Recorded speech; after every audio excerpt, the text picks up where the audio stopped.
Time to use our to-do DAO to insert the data we've just downloaded from the server.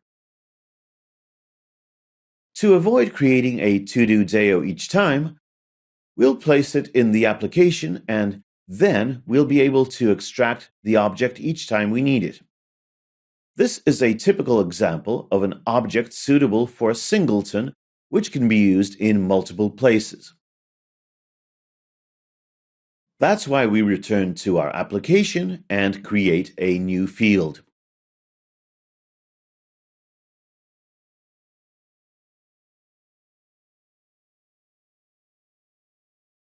We create a getter in order to be able to access it from the outside.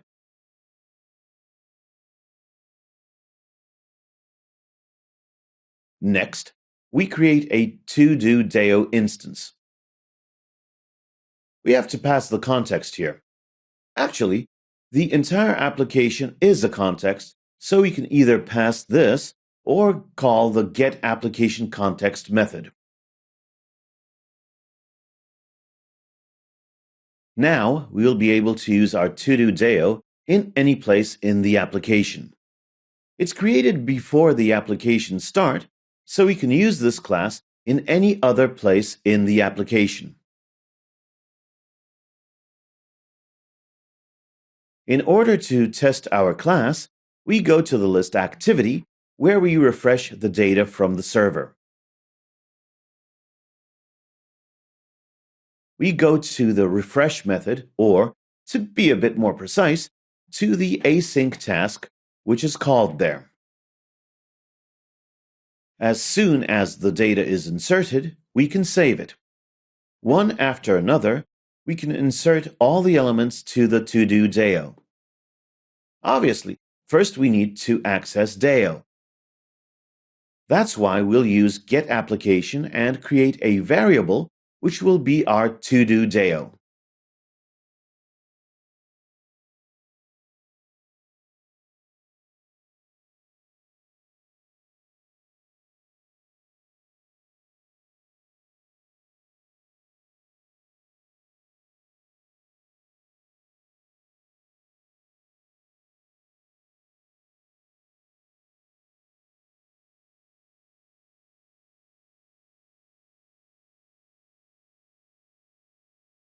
Thanks to this, we're already able to execute inserts to the database.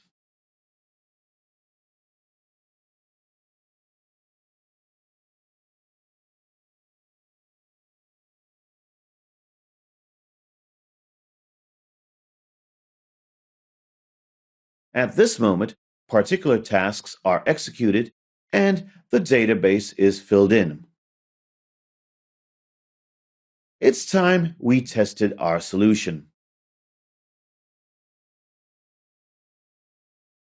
After starting the refresh, the data is obtained from the server. In the logs we can see, for instance, the calls of the DB helper and the onCreate method. It was called after starting the insert. The first time we wanted to access the database and execute the insert there, we needed the database and the relevant structure. That's why the onCreate method was executed, where the create table query was called with the relevant parameters. In order to preview the data we've just inserted, we can use the tool I've mentioned, SQLite 3. To do so, we go to the terminal and call a DB shell. Thanks to this, we connect with the console of our device. As we have root access rights, we can go to the directory with the application data. We'll find here, for instance, the databases directory. It includes the file todo.db.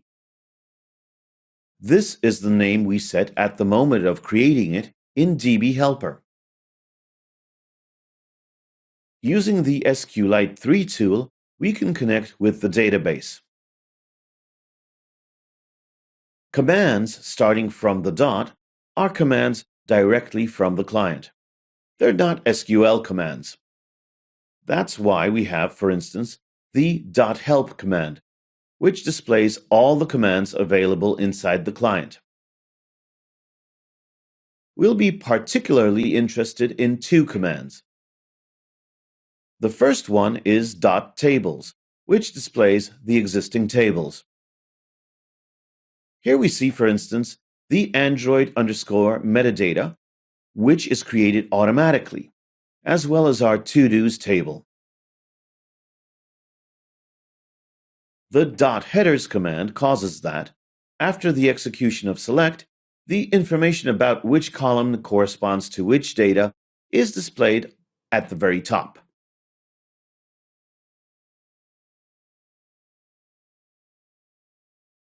Now we execute a simple select.